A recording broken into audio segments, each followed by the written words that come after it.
Firstly, we would like to show you how to use the overflow valve and explain about the drain valve.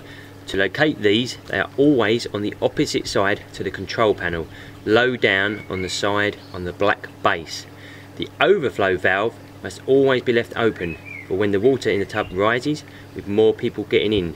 Please ensure the overflow valve is fully opened by turning it anti-clockwise. The overflow valve is the one on the left here, and this is the drain valve. If you look, the whole thing, this has got the end bung took out, and the whole thing turns and opens. So if you close it up, it's closed, and if you open it up, it's open. The drain valve, fully open now. The drain valve here has got an end bung in it. You can just undo the end bung, and as you'll see, that comes out. No water coming out because it's closed.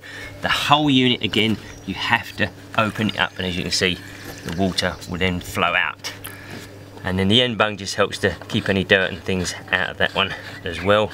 You can put that back in when you float it. However, we do recommend, rather than using the drain valve, it's a much better way to actually drain the valve using a submersible pump. That way you can get the water out within 10-15 minutes, whereas draining it by the valve here will take a few hours. If you get a submersible pump, you can then guide the water off to a nearby drain or ditch. And the other advantage of doing it is that you only take the water out of the shell and not out of any of the pipe work. The advantage of doing this is you'll never get any airlock or error codes come up on the control panel.